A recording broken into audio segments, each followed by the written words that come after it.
Hi guys, இனி நம்ம மூவியில் உள்ள திரைவி படத்துடைய ரிவ்யூ தான் பார்க்க போகிறோம். இந்த படம் இப்போ தமிழ் தேட்டர்ஸில் அவைலபிளாக இருக்குது. மறக்காமல் செக் அவுட் பண்ணி பாருங்கள். இது ஒரு சஸ்பென்ஸ் த்ரில்லர் மூவியாக வெளிவந்திருக்கு. இப்போ இந்த படத்துடைய கதையை பார்த்துடலாம். இந்த படத்துடைய ஹீரோயினி நல்ல பணக்காரர், வசதியாக இருப்பாங்க. இவங்க வீட்டுக்கு தான் முனிஷ்காந்த் ஒரு நாள் திருட போவார்.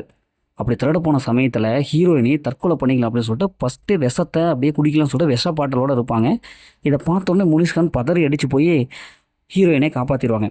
அதுக்கப்புறம் ஹீரோயினி துப்பாக்கி எடுத்து முனிஷ்காந்த் கிட்ட கொடுத்து, நீ என்னை கொன்று இல்லாட்டும் உன்னை போலீஸில் காட்டி கொடுத்துருவேன் அப்படின்னு சொல்லிட்டு மிரட்டுவார்.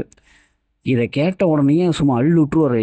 ஏம்மா, எனக்கு கொலை செய்யலாம் எனக்கு தைரியம் இல்லை, என்னை ஆளை விட்டுருமா அப்படின்னு சொல்லிட்டு முனிஷ்காந்த் ரொம்ப கெஞ்சுவார்.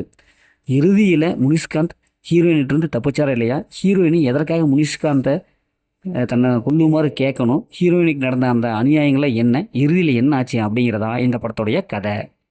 படத்துடைய பாசிட்டிவ்னு பார்த்தாவே முனிஷ்காந்தோடைய ஆக்டிங் நல்லாவே சூப்பராக வந்திருக்கு. அதே மாதிரி ஹீரோயின் அவங்களுடைய ஃப்ளாஷ்பேக்லாம் வரும்.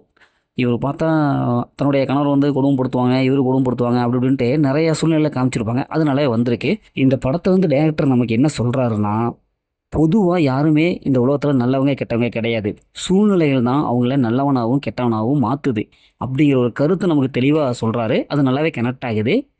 படத்துடைய பிஜிஎம் அண்டு சினிமோட்டோகிராஃபி நல்லாவே கொடுத்துருக்காங்க. நல்லாவே இருக்குது. பிஜிஎம் மியூசிக் நல்லாவே வந்திருக்கு. இந்த படத்துடைய மைனஸ்ன்னு பார்த்தாவே செகண்ட் ஹாஃபில் கொஞ்சம் ப்ரிடிக்டபுளாக இருக்கிற மாதிரி இருக்குது. இன்னும் கொஞ்சம் நல்லாவே கொடுத்துருக்கலாம். ஒரு கெத்தான சீன்ஸ் எல்லாம் வந்திருக்கலாம். ஏன்னா செகண்ட் ஹாஃப்ல எல்லாம் அந்த ஃப்ளாஷ்பேக் சொல்லப்படுகின்ற விதமாக கொஞ்சம் ஆவரேஜாக தான் இருக்குது. அந்தளவுக்கு ட்விஸ்ட் அண்ட் எல்லாம் கொடுத்து வாவ் மூமெண்ட்ஸ்லாம் எதுவுமே இல்லை. கிளைமேக்ஸும் அதே மாதிரி தான், அந்த அளவுக்கு தான் இருக்குது.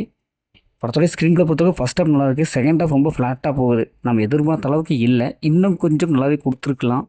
இந்த படத்தில் அந்த மாதிரி சீன்ஸ் இருக்கிற ஃபேமிலி பார்க்கலாம். மொத்தம் இந்த படம் சூப்பராக சும்மா இந்த படம் ஒரு ஒன் டைம் வச்சப்போ தான் நான் சொல்கிறேன்.